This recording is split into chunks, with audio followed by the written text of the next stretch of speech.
Gotta kick off the show here. We're agreeing.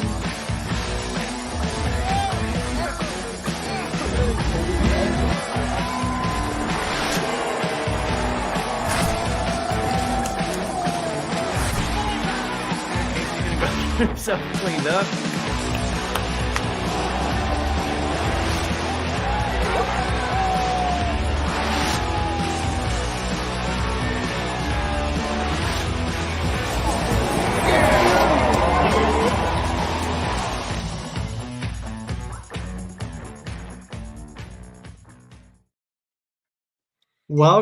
Welcome to the Mafia Cast, part of the Buffalo Rumblings Podcast Network. We've got a really good show lined up for you guys today. We've got a guest from, and I'll let Dan take it away from there. Yes, Chargers Unleashed, Dan W Sports. You can find me on X, anywhere you put your podcast for Chargers Unleashed. We're on YouTube, Spotify, Apple Podcasts, you name it.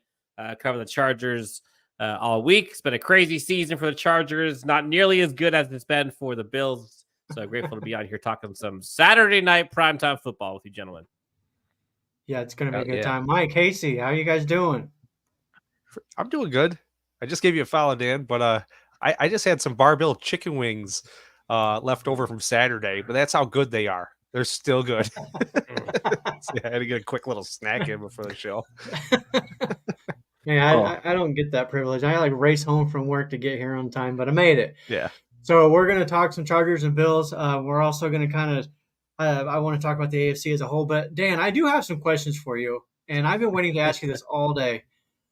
What does the fan base think about Brandon Staley? Like, because for me, he would have been fired 12 months ago. But I don't know any Chargers fans here locally other than, than yourself. So what's the fan base think about what's going on? Yeah, the larger sentiment is most Chargers fans were happy that he was let go, and the results speak for themselves. After the gut-wrenching loss last year in the playoffs to Jacksonville, I think a lot of people wanted him out then, and I think the Chargers organization kind of saw it as kind of a step in the right direction. Year one, he goes 9-8. Year two goes 10-7, playoff appearance. Give him a chance to kind of go year three again. And then just all the wheels fell off this year for many reasons. Coaching is part of it for sure. He was not good enough. There's a lot of things that weren't good enough. Injuries were a big part. Scheme was a big part. Players not playing up to their level is a big part. And that's somewhat on the coach too. So there's a lot of blame to go around in this Chargers team for this season. That said, it was time for Brandon Staley to be let go, and that embarrassment that was in front of everybody, prime time against the Raiders. Oh yeah, it was embarrassing. And that was the worst loss I've ever seen covering and or being a fan of this Chargers team. And the interesting part, you mentioned, what do the fans think? I think it was a couple of weeks prior, Brandon Staley was asked kind of post game after a loss, like, do you think, I'm paraphrasing here, but do you think that you've lost the locker room? The guy's still buying into what you've been doing. And he said, no, we're definitely all together. We're still connected. If the locker room was lost, we would be getting blown out by like 30 points. All these games are close. And then, fast forward 2 weeks, 63-21 or whatever it was. That's when you knew. And I think Chargers fans were ready to move on from Brandon Staley. And bigger picture, though, I think we're more looking forward to getting rid of the general manager. And we can get into that if you'd like, but there's a lot of wholesale changes needed for this Chargers team. Unfortunately, it's just gone south in a hurry for lots of reasons. But yeah, I think Chargers fans were ready to not see him as the head coach anymore, for sure, by and large. So I have a question about the GM. I mean, it seemed on paper that he was pretty good at drafting, in my opinion. I mean, he got Sante Samuel Jr., he went out, he ended up getting Khalil Mack, he signed Eric Kendricks, able to retain Derwin James. It seemed like he was able to bring in some names, but it just never meshed. I mean, as an outsider looking in, I'm just curious, what your thoughts are about that. Yeah, it's complicated. There are levels to this. There's always nuance to any GM or coach getting hired or fired or staying or leaving. the thing is, and if we were talking brass tacks here for a second, 11 years he's been with the Chargers. I think he has 2 playoff appearances, the GM. Did not And know that. I say what you will about the draft picks. You could talk about the successes, Justin Herbert, Rashawn Slater, Joey Bosa, Mike Williams, Keenan Allen, Derwin James. Like, there's a lot of top-tiered, high-profile names. Unfortunately, like, an NFL roster has 53 guys on it, and the Chargers underbelly, I call it, aside for those top-tier names, the underbelly of the roster has been brutal for a long time. And so a lot of people see kind of like those big stickers in the window, the Justin Herberts of the world. The depth on this team just has not been good. And I think there was a stat that came out recently that Tom Telesco, outside of round 1, has only retained 4 players to second contracts in his entire tenure. Wow. From rounds 2 through 7. So they don't retain talent. The round 1 guys they do retain for the most part. You had Keenan Allen's one of the ones outside of round 1, but the ones they do sign massive contracts, and unfortunately, sometimes just haven't been healthy. Mike Williams has been hurt a lot. Joey Bosa hurt a lot. They just got Derwin James a contract a couple years ago. Early on in his career, hurt a bit, but he's actually been pretty good in terms of health. Justin Herbert banged up all season this year, not really his fault. And so, roster construction wise, it's been, I think there's been a Band-Aid on top of a lot of things. And I think this year you're seeing kind of the wheels fall off and it's kind of rearing its ugly head. A lot of people were upset with Brandon Staley for a lot of things. And one of the things was he didn't pull the trigger on making some personnel decisions and benching some guys because, preview, the Chargers secondary is horrific this year.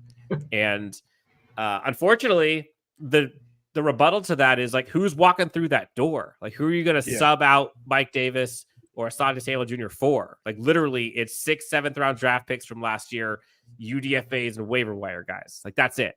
And so, yeah, I think it was time for Tom Telesco, and he wasn't terrible by any means, but certainly wasn't what the Chargers needed, and they needed refresh, needed rejuvenation. They need some consistency. They need a culture. They need an identity. They just don't have that.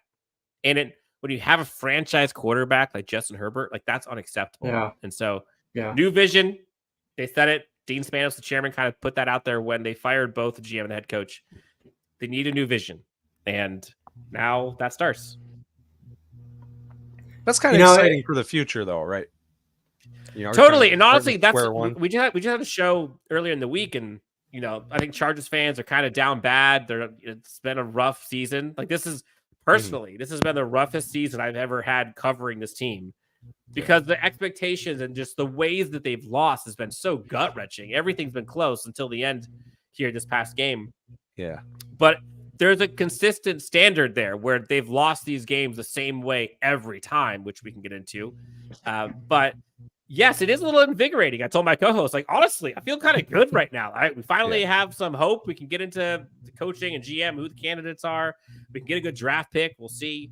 But in the end of the day, like, yeah, it is exciting. And I think in a season that you're seeing Keenan Allen just go off this year, and you're seeing someone like Khalil Mack have like a renaissance year where he's had the best year of his career. Like, he could still go for 20 sacks this year. It just kind of feels wasted, and it just feel bad for some of these guys. And you hope that this team can kind of rally next year. Who knows if they'll even be retained? But yeah, it is an exciting offseason. Lots of things for us to talk about. That's for sure. Yeah. Yeah. That what you mentioned a while ago about retaining players, that's one of the big reasons why I push back so hard on some of the Bills fans that want McDermott fired, because he built a culture here that people want to play in. They want to be a part of this team, a part of the culture, and win for Buffalo. And you might get somebody in here like Matt Milano, for example, is a great reason or example of somebody who wants to stay in Buffalo, and he wants to stay here because of the coaching staff and because of the culture. So he takes lesser contracts to stay here. If you move on from McDermott, there's no guarantee that's going to happen. In fact, you might have an exodus of players. Yeah, probably. And again, like, that's a culture thing that the Chargers are desperately looking to fix. And so there's rumors of them like swirling around them wanting Jim Harbaugh. And I think he'd be perfect for this Chargers need. Like bring in somebody that can establish a culture, identity. He's won at every level. By far, he's been a winner. Not afraid to kind of get in people's faces. We'll call him out publicly. Yeah. Like I think the Chargers need that. Like they need a physical identity establishing face for the franchise because they just hasn't had that before. So pair that with someone who has the chops from a successful organization as a GM. Like I'm looking at you, Chiefs. I'm looking at you, Eagles, Steelers, Ravens, Cowboys, like the culture, draft success, all of those things. Pair that with kind of the creativity and passion and all that jazz with a Jim Harbaugh with success. Like now you're cooking. The Chargers just haven't had that. And so culture is big. And right now, like literally the Chargers culture is a verb, is like to charger. Like literally that we're getting flamed by primetime announcers. And look, you can't really dispute it, which is the sad part for Chargers fans. Well, there was a time when doing a Billsy thing was a thing. Bill's gonna Bill. used to say I remember that. saying it all my life, man. So here's a name Even that this year. two names that I'm curious about. I mean, I know it's his first year on the job in Washington, but Eric Bieniemy, somebody that you would be interested in, or even if the rumors are true, Bill Belichick, if he's let go of his duties. Yeah, I'm so curious, I love like these what I love these conversations. So there's a comment here that says Joe Harbaugh is going to want full control.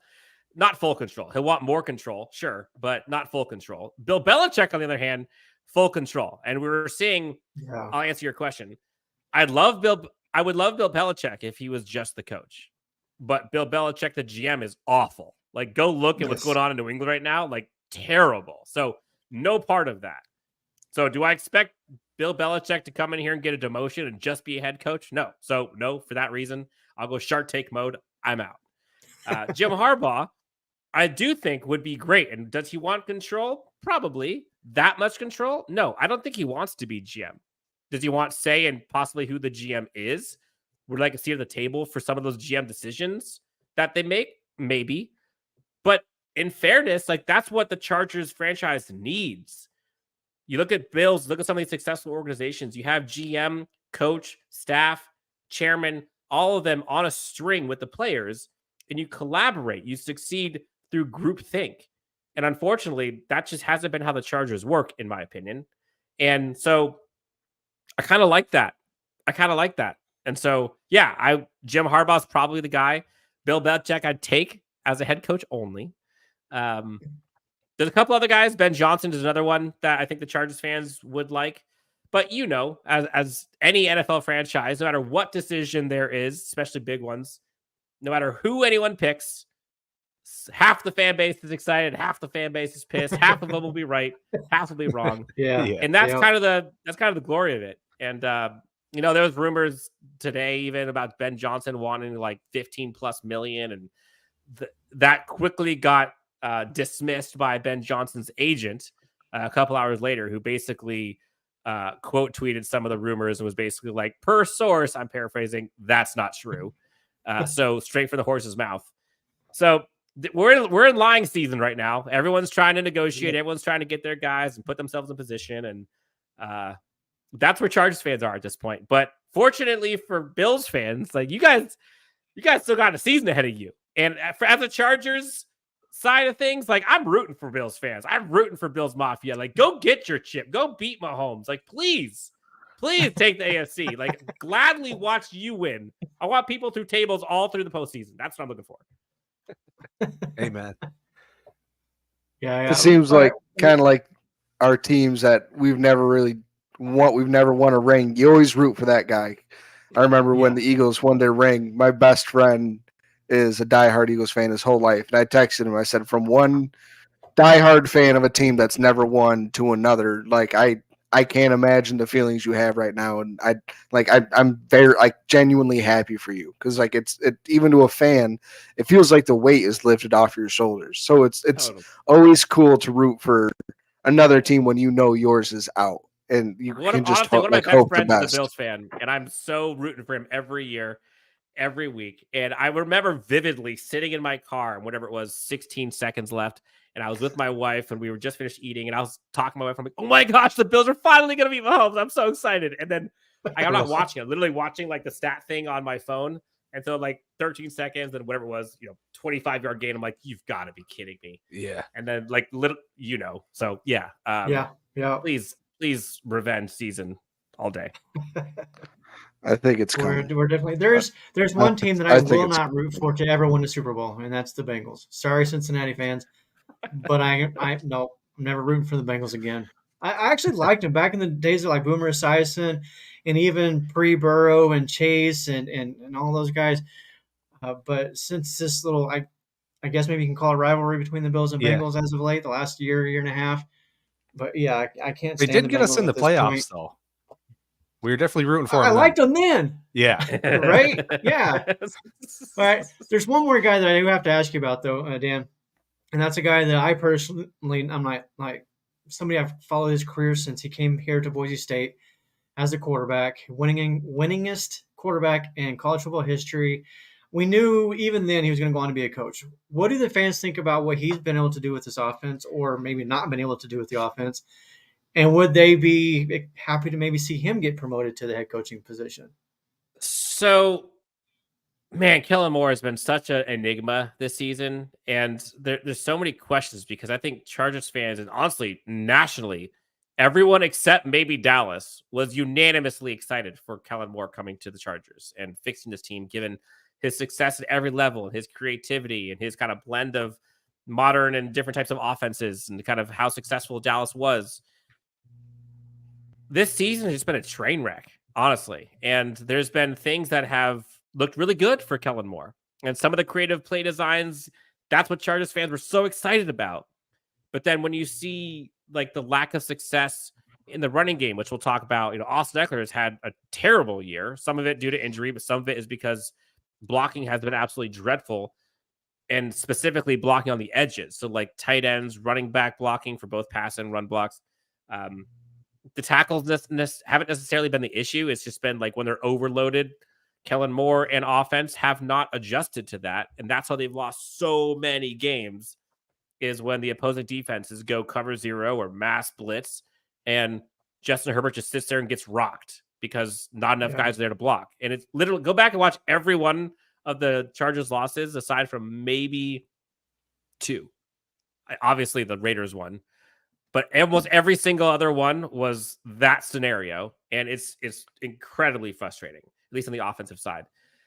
Now, you give him credit, or you give him a pass because, Justin Herbert's had one mangled finger for most of the year, and then as soon as that heals, then he fractures his other finger. So, like, literally, he's what Edward Scissorhands the entire year. Mike Williams has been out for most of the year. Josh Palmer, wide receiver 3, has been out for most of the year. His first game back, they lose by 40. You're relying on Quentin Johnson, who has had a struggling rookie year.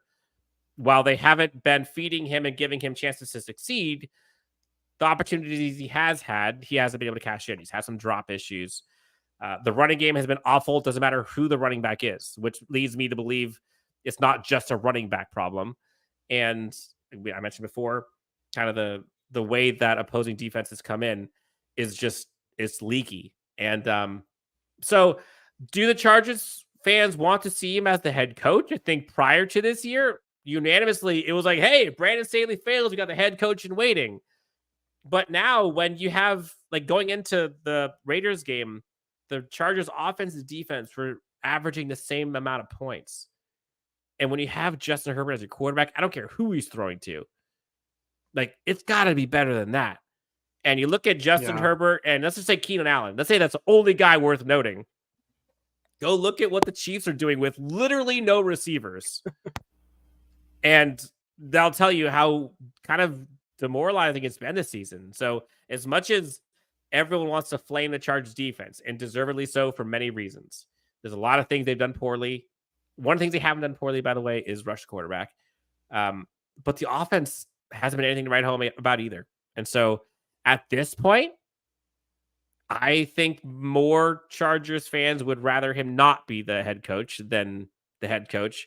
The better question probably would be around if they could see him as the offensive coordinator. And even that, I think the answer would be it depends, honestly. Man, that hurts my heart. I know, me too. I talked to when he was hired. You know how many Boise State like random radio shows are wanting to call me to talk about him, and I'm like, hey, I'll talk to you about your God all day long. This is great. And now it's just like it's brutal. And you look at this game, you're like, what is he supposed to do? Like you got Easton Stick, you're on your center, you got the backup center to your backup center. Center 3 is now in there. You don't have wide receiver 1 or 2. So you're stuck with wide receiver 3 and the rookie who has some drop issues and some issues with, being confident. You have no running game. You can't protect when an opposing team blitzes. Your corners are absolutely atrocious. The only thing that you can hang your hat on is Khalil Mack in this game specifically. Khalil Mack and your special teams. That's it. Literally, that's it. This sounds like my childhood rooting for the Bills. It really does. It breaks my heart seeing this because, like, you never want to see your team lose. And a lot of people, and you guys have probably experienced this in the past, like when you see your team kind of going towards tank season, oh, they should lose every game. Why don't they try to NFL teams, franchises, players, like they're just not rigged up like that. Like nobody tries to lose. Now, some teams are just bad enough to where even when they try to win, they'll still lose, which is often the case with bad teams. The Chargers just don't have the horses right now. Like I told you, the underbelly sucks. Most of their starting caliber top tier players are out with injury. They lost their coach. They lost their GM. Like what? I saw some people talk about this being a possible trap game for the Bills. There is no world in which the Bills should lose this game. Like I don't see a path for the Chargers to win this, except for if the Chargers find a way to get 3 kick returns and some fluky fumble pick 6 type of thing. I just don't see it. We've lost to the Jets, the Patriots, and the Broncos this year. They all got a defense. We can lose to anybody. No. They all got a defense. Chargers secondary is garbage. Like I'm telling you. Go if you watch, literally go watch the last sequence of Chargers defense with a lead or tied at the end of game, and you will see a cornerback, either Michael Davis or Sonny Samuel Jr., blow an assignment for a 50, 60 plus yard gain and or touchdown, or blow a tackle that turns into a 50, 60 yard gain / touchdown. It's like Christmas in December. It's just clockwork. And it's been go look at the stats for the Chargers secondary. It is awful. Now there is one thing that James Cook is he's been out of practice with an illness right now, whether it's COVID or the flu or who really knows. So you saw how he was our whole game, last week. Does that give you a little bit of hope though? The Bills offense it took James Cook for us to really, really take off. Does that give you any hope at all? To take off against the Cowboys, I kind of get it. Right. You're saying you guys lost to the Patriots. The Chargers won 6-0. It wasn't like we did anything. They have a defense. Bill Belichick's team always plays hard, especially on defense. I'll give him that. Yeah. But I'll just add that at least the Chargers shut them out, held them to 0. We gave up 29 points to that horrible offense of the Patriots. That to me was the worst loss of the season. I know a lot of people say it's the Broncos or the Jets, but for me it's the Patriots because that team is terrible. The difference, honestly, with the Patriots, though, is regardless of the roster and personnel stuff, they are coached very well, and so they'll stay in. They're games. always so prepared. Now, when you have a terrible roster, there's only so much a head coach can do. When you're going through, Jones and Zappy, and you'll have a single receiver who's healthy or even capable of playing, there's only so much you can do. But they're coached well, and so they're not going to shoot themselves in the foot usually. That's not the case with the Chargers.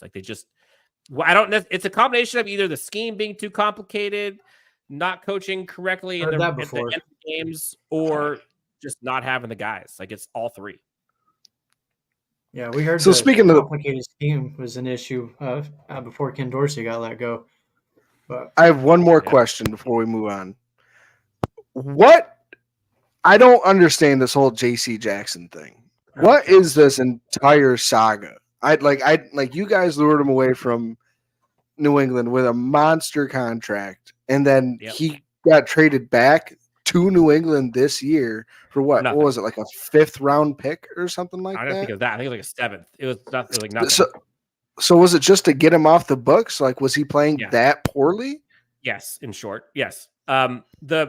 Oh man, so this, like I told you, there's layers to this, right? Like the Brandon Staley defense, the thing that it needs to have, like it predicates itself on great secondary play.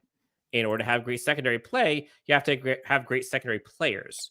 And look at what he's done in the past with the rosters he's had. Let's just talk about the Rams, for example. Like you got yourself a Jalen Ramsey. Like you got CB1, at worst, CB3 in the NFL.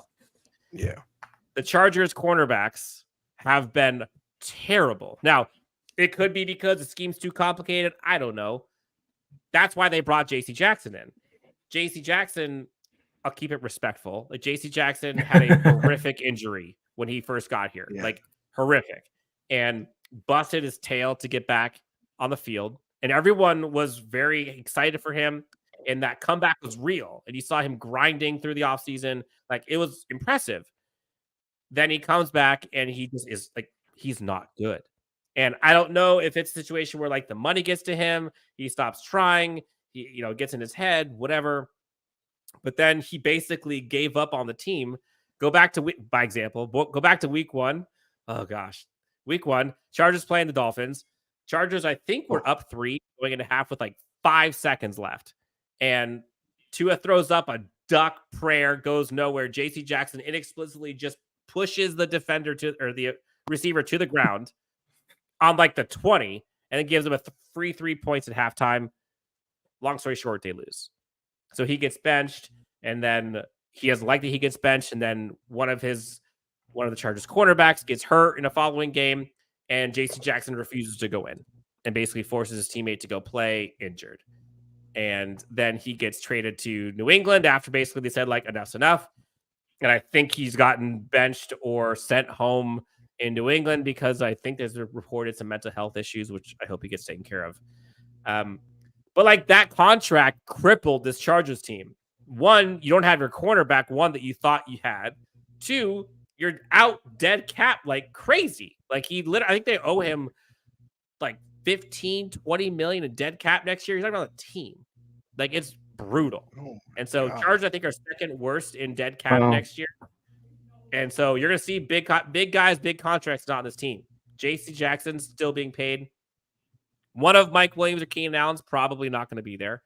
One of Khalil Mack and Joey Bosa's probably not going to be there. Corey Linsley has a heart issue, so he's probably going to retire. It's not Austin Eckler's not going to be there. Mike Davis or CB1's not going to be there. Like their linebacker, Eric Kendricks, Sebastian Joseph Day, Austin Johnson, all these guys, like starters, probably not going to be there. And that the testament shows from a GM perspective, like where you put your money, from a coaching perspective, how they're being coached up, and from a player perspective, who's good and who's not. So again, perfect storm. It's been fantastic here. Talk about starting over though, square one. But but you got your quarterback. I think that's the thing that a lot of it's so easy. It's so easy to get caught up and like, we were in rebuild season, whatever. Like it's so easy to get caught up in that. But like the Chargers aren't that far away. Like everything got away from them, honestly. But what they need to bring speed and prayers for health for offense for Justin Herbert. They need to bring in more depth, accumulate draft assets. So, i.e., if you trade away some of those players to get cap relief, you can do that. They need weapons, but they need depth and they need creativity and draft. Get those 3 things, you're cooking. And Jim Harbaugh, get that guy in the building to like establish an identity. They don't have one. And I was talking to my buddy who I do the show with. The fact that we're now into week 15, and we were saying this every week. We're like, what is the identity of this Chargers team? And there was no answer. Like they literally do not have an identity other than They're inconsistent. They can't play complementary football. They will crumble in pressure. They will lose in late games. Their defense, especially secondary, is atrocious. Their offensive line can't block, including the tight ends, can't block for the running game. That's the identity. Like, that's it, unfortunately. God, Wow, that's quite a picture you've painted of where the Chargers are. Seriously. Yeah, personally, like I said, I like the Chargers, and I have, I think I put them up with one of my favorite AFC teams, well, NFL teams in a period. But maybe that's because more like I feel sorry for them than anything. I mean, you look at their history, even when they had Phillip Rivers, they just could never seem to get over the hump. And it's kind of like what we're hearing right now with Bills fans is we can't get over the hump because, this or that or whatever. But let's kind of your hump's a lot higher than the Chargers right now. I'm telling you that much. Like, the Chargers are going through like a pothole. You're at least on the upswing. Jeez, that is true. Looking at this game coming up Saturday, what do you expect? Are you kind of bracing for another 63-21 kind of game? I mean, here's the thing. Like, if I just talk straight for a second, like the 63 game, like, that was an anomaly. Like, they aren't that bad. That was kind of a perfect storm. Everything that could have gone wrong went wrong in every facet. Every fumble bounced the Raiders' way. Everyone. Like, it was insane. It was just a bad break. It was a bad break. Yeah. And I think it probably was a good thing that it happened because it got the Chargers to realize, like, we have to take action now. They're not that bad of a team. They're not that bad. Again, like, they lost every game except that one in the Ravens game, technically, at the end of the game. Those are their losses. Go look at the one-score losses that they had. It's brutal. I am not expecting the Chargers to win. They shouldn't even be competitive in this game. And again, like, I want to see the Chargers win, but they just don't have the horses. Like, they don't. Like, again, I'll just go through this real quick. Like, the Chargers offense, for example, they're counting on their running back 3 to get some more carries because A, running backs 1 and 2 haven't done much, and B, running back 1 and 2 aren't on the roster next year. So Isaiah Spiller is the only one left. And even he hasn't been great. Fun fact, last week, he had 50 yards, Isaiah Spiller. That's more than Austin Eckler has averaged this season. Like, Austin Eckler is averaging less than Isaiah Spiller had at 50 yards per game rushing. Wide receivers, they don't have their wide receiver 1 or 2 for this game. Keenan Allen's out. Mike Lane's been out for the year. Their wide receiver 3 is Josh Palmer. His first game back was last game after being out for like 8-9 weeks or something like that. The wide receiver 4 is a rookie who's had some struggles with catching the ball and getting production and getting some touches to kind of go through it. We talked about the running backs. Their tight ends. Gerald Everett. I like Gerald Everett a lot. I wish they targeted him more, but they don't. He's probably the Chargers need more Gerald Everett because he's a dog. But Gerald Everett, Donald Parham Jr., all their tight ends do not block run game at all. Yeah. So there goes that. And your quarterback is your QB2, who had his first start last week and got blitzed, literally, figuratively. And your center is a third string center at this point. So that's the offense that we're dealing with. Now, again, you could say, okay, maybe we get a little bit of bump because you have a new interim head coach. They got dismantled and they got just absolutely disrespected and embarrassed last week. They come back strong. Sure, I'll give you a bump. So we'll give you that. Come on. Defense, Joey Bosa's out for the season. I think they just opened his window, so technically he could play, I think. I saw he was ruled out. But yeah, he's not playing. Again, your cornerback, the guys that you brought in to replace the cornerbacks that were not playing well are hurt. So now you're resorting back to the guys who were playing poorly originally. Your defensive line, you got basically Khalil Mack. Defensive line actually has been pretty good. But your linebackers and your corners have just been terrible. So realistically, neither side of the ball is great right now. And the only thing that has been consistent for the Chargers has been the fact that they have a really, really good special teams unit. Coordinator Ryan Ficken has been a godsend to this team. They have arguably, in my opinion, the best special teams in the NFL. Best returner statistically in Darius Davis. Watch out for him, by the way. That's one of the guys that I tell you every time he touches the ball, do not let him return one because he could take it to the house. He was the fastest player in college football last year when he was drafted. Their punter, J.K. Scott, he booms them all the time. Dicker, the kicker, He's been incredible. I don't know if you guys saw, by the way, they put out like a Pro Bowl vote for me thing, and it was absolutely epic. But yeah, other than that, like literally it's special teams and Khalil Mack. Otherwise, anything else that would happen would be a fluke.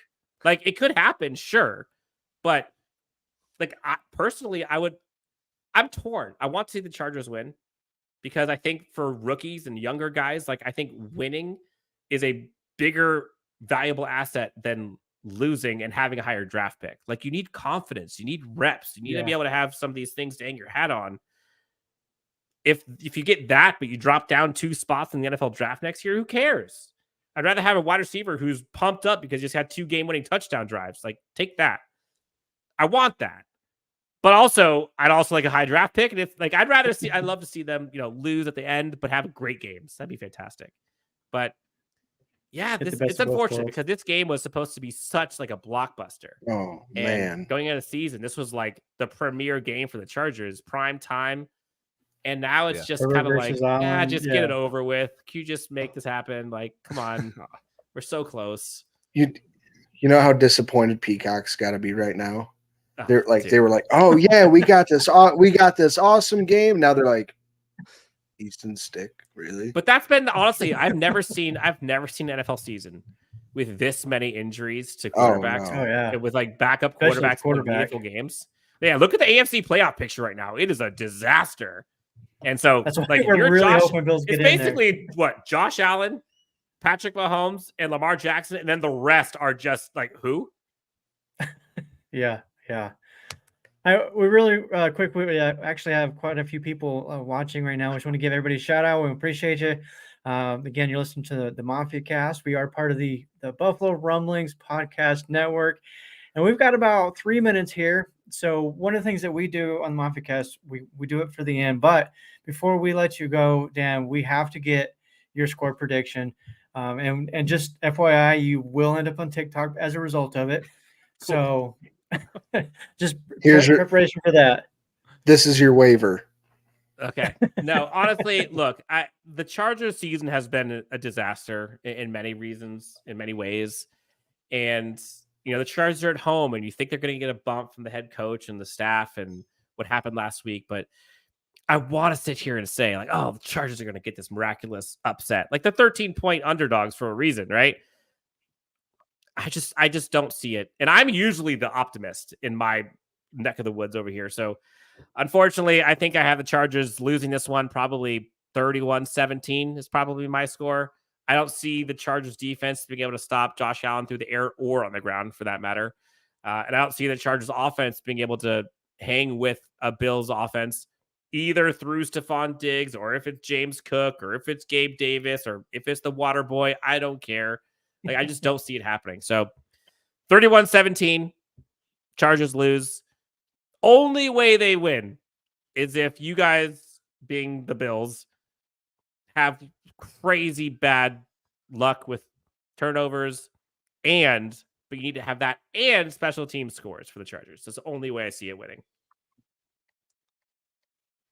Yeah. Mike, you're up next. What's your score?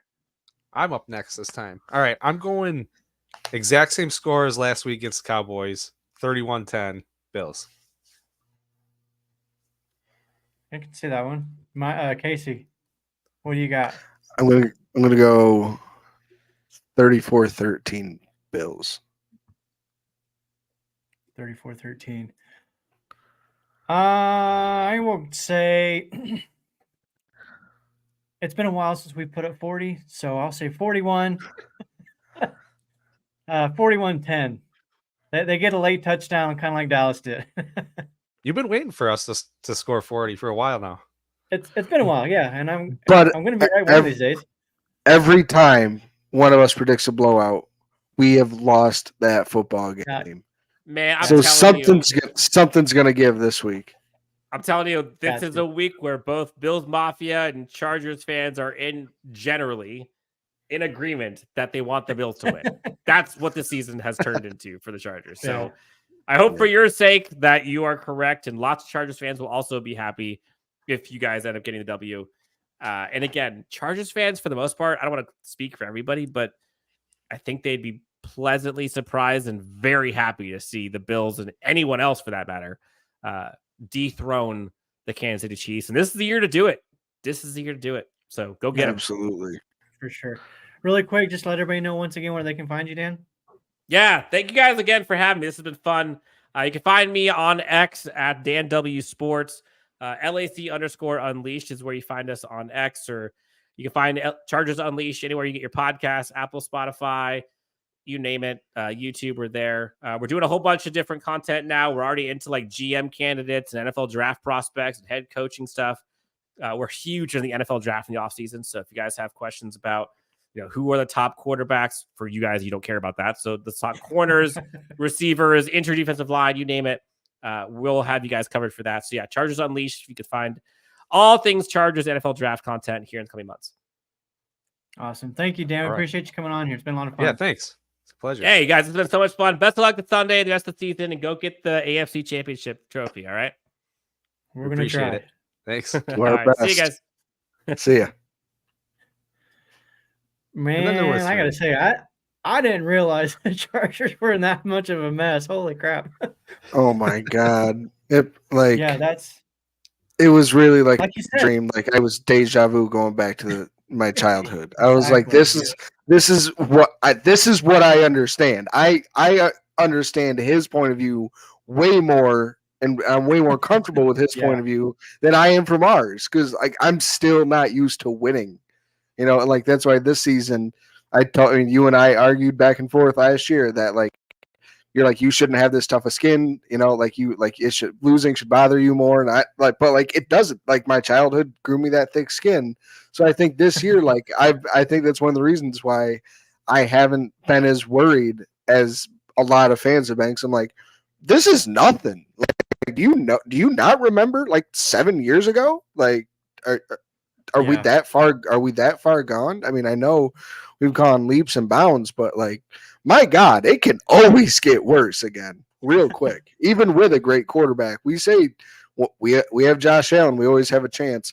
They have their version of Josh Allen. They don't have a shot in hell. Yeah. Well, and Herbert's been compared to Allen as far as the physicality part, that he's a big kid. He can run. He's got the strong arm. Like as far as the physical part of the game, Herbert's about the closest to Allen there is, I think. Him and maybe Lamar Jackson. Lamar Jackson a little bit more on the running side than the throwing. But, the Chargers, I don't get it. Like I said, they had Phillip Rivers. They went from Rivers to Herbert, and they just can never win. They're on paper, they're always one of the most talented rosters in the league, and they still struggle. But it would be nice to see them. Do you guys remember the year that they were first in offense and defense across the NFL and still missed the playoffs? Really? I don't remember that. Oh my God, I won't ever forget. Like that was like the Antonio Gates, LaDainian Tomlinson, Rivers years. Makes sense. They had Antonio Cromartie, like Eric Weddle, and then they were fantastic. But they lost. It was like the Bills this year. They lost every game by a freaking point. And like they just missed the playoffs. But that's one of those stats that that's engraved in my head. I will never forget it, because it just sounds like such a Bills thing to do. I'm surprised it hasn't happened to us. But no kidding. Hey, let's jump into well, first of all, there's a couple things we want to get to. We don't have a whole heck of a lot of time, but we're going to do it anyways. First thing I want to do, let's talk about the playoff picture and where we're at right now.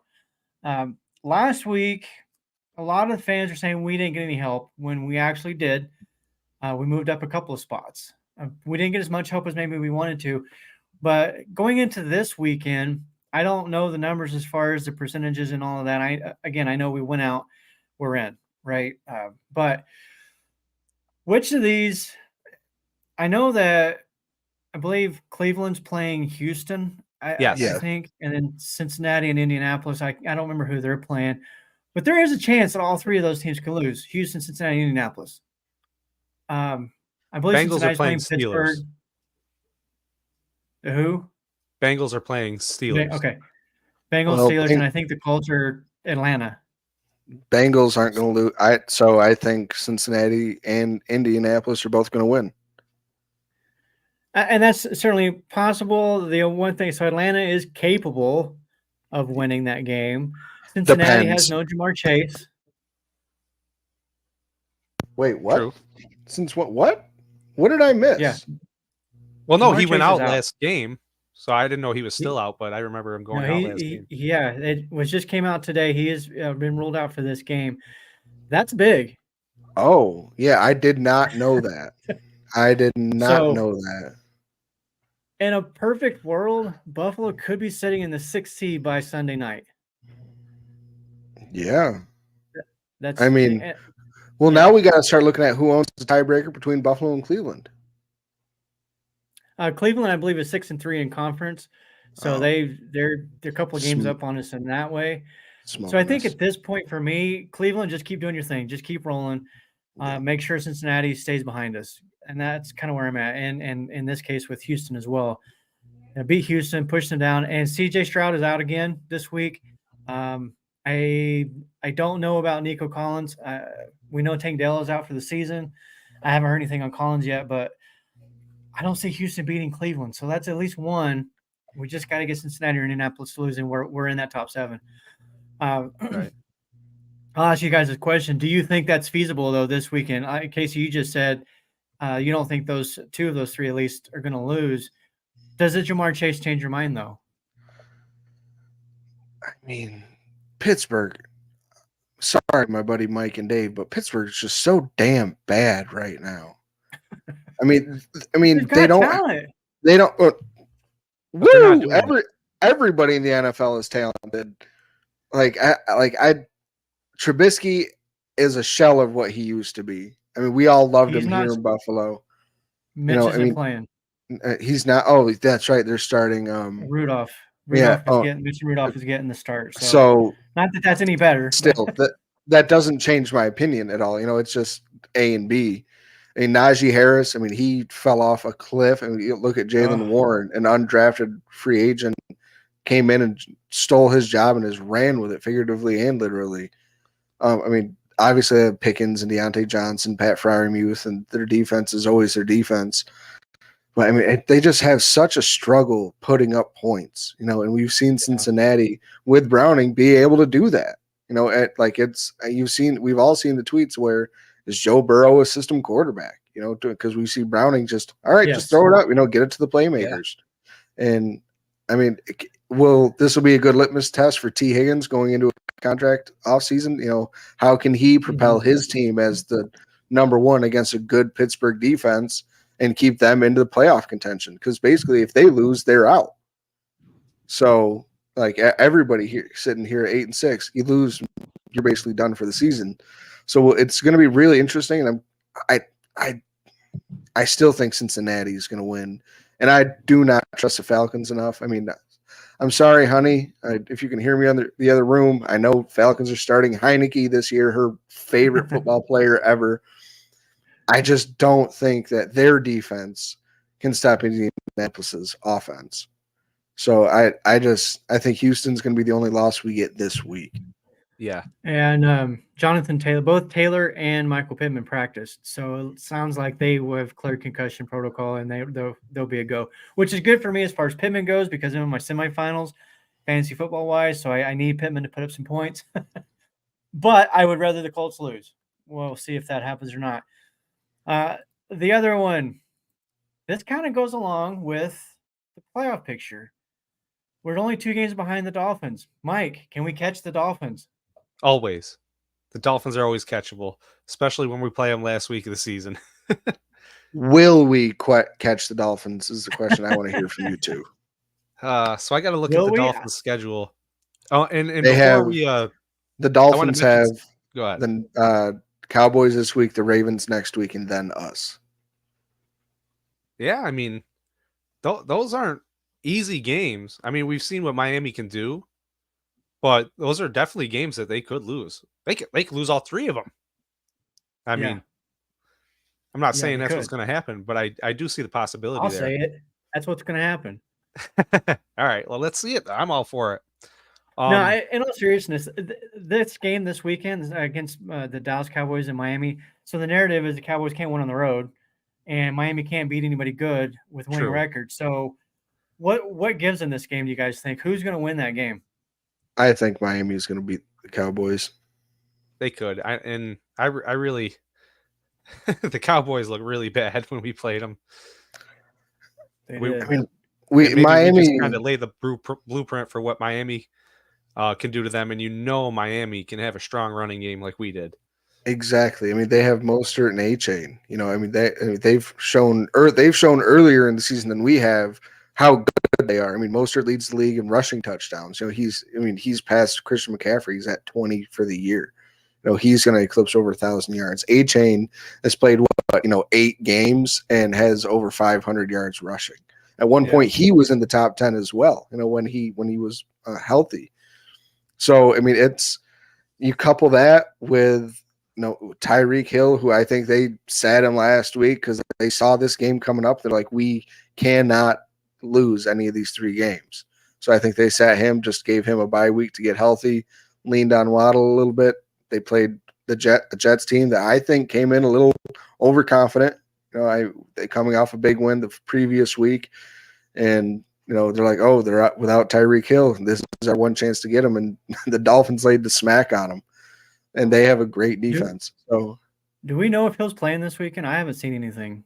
I haven't seen Official. anything. But I assume he's probably going to play. I mean, he came back in the game when he did get hurt, and then came back out. So I think it was more so just a pain management tightness thing. And again, that's my opinion. Just that's why they kept him out last week, because these games are more important than that one.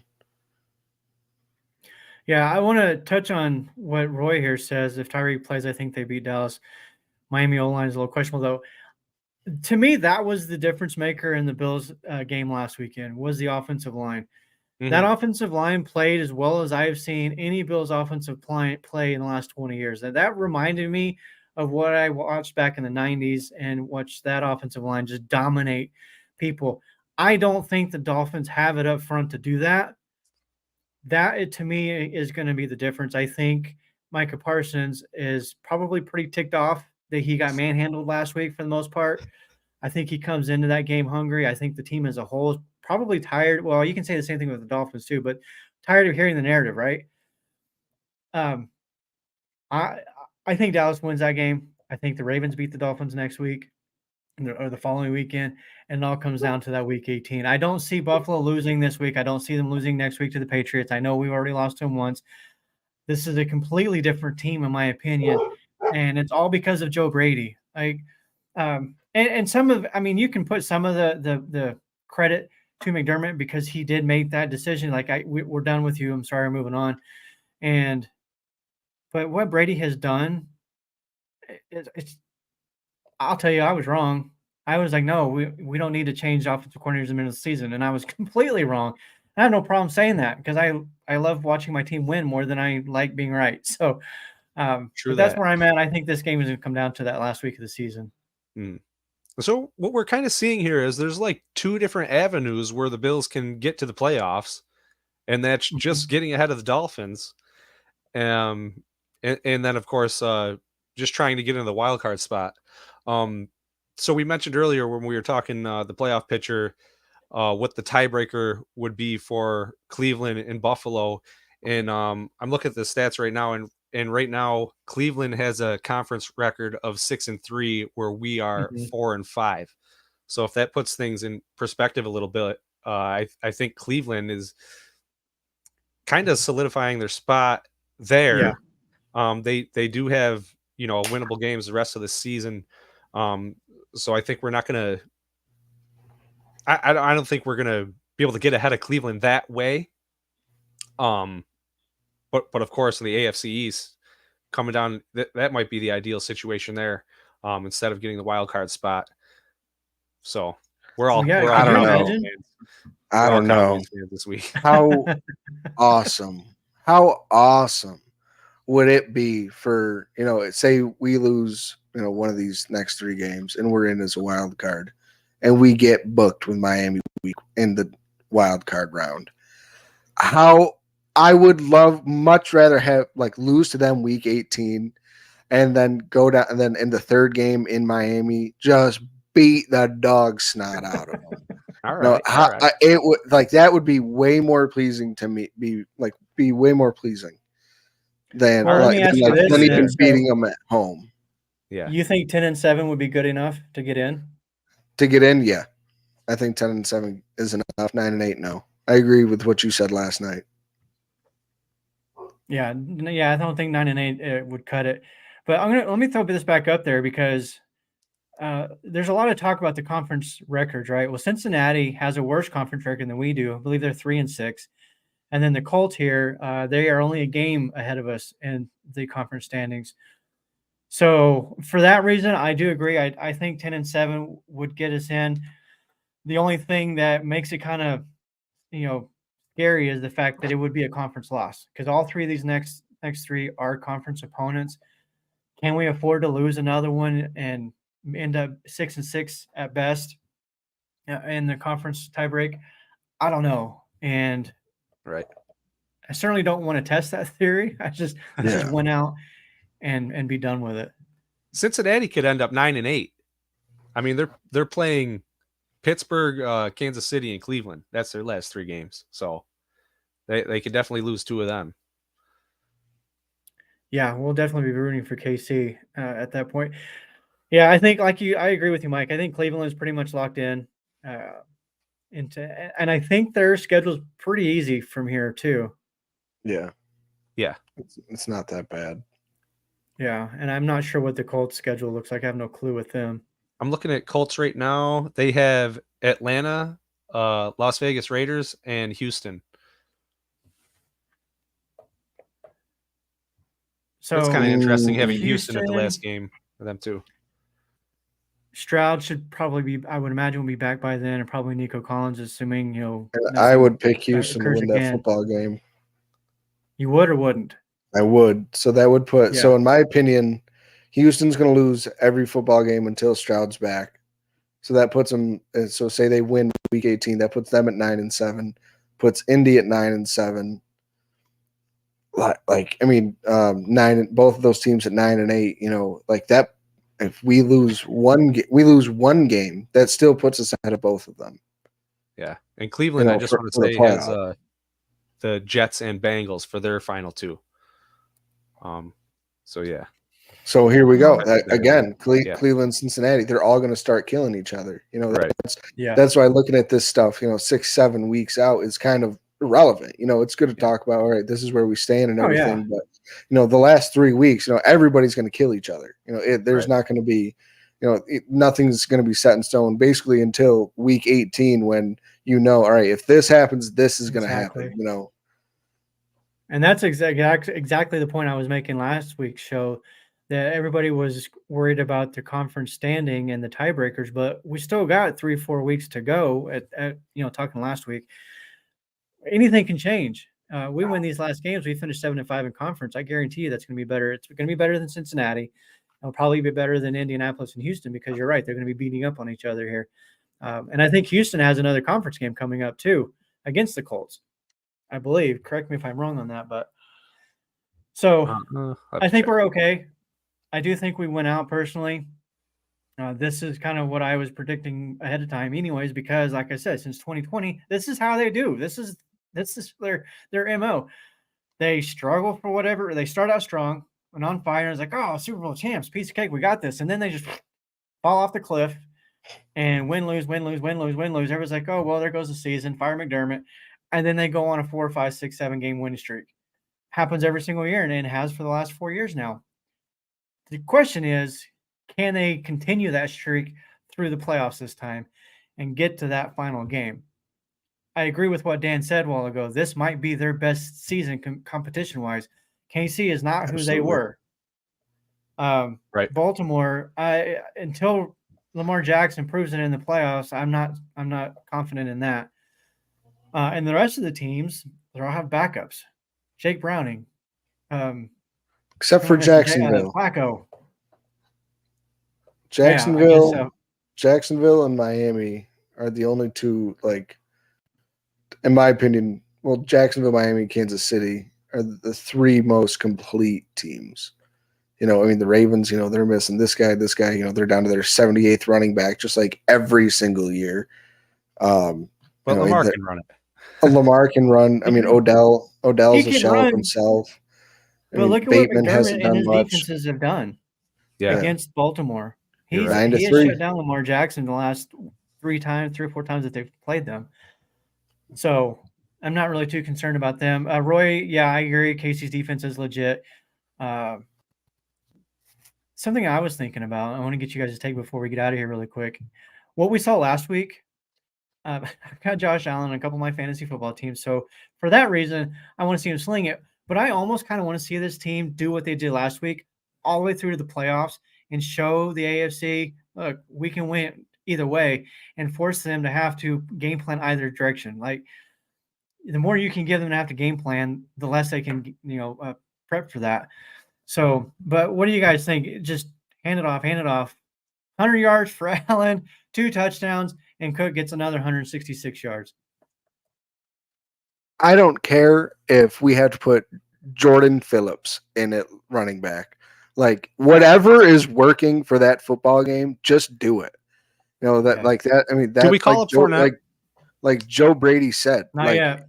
that wasn't the game plan, but it worked. So You so just run don't with break, just do it. So in my opinion, you test the waters. You do. All right, can we run on this team? Are they playing? Are they stacking the box? And we can. Josh has more one-on-ones on the outside. Now we can eat with Diggs. You just like the old adage says, take what is given to you. Exactly. And I think Joe Brady's good at has done well so far anyway at realizing what's been given to him and just running with it. So whatever's working, in my opinion, I know that's not necessarily the answer everybody is looking for, but like that's going to be the most effective. Yeah. All right. Yeah. We're gonna get out of here. We're overtime, which we do all the time, it seems like, here lately. But we're gonna be back on next week, same time, of course, Thursday night, 7:00 Eastern. Check us out, the Mafia Cast. You check out all the other shows.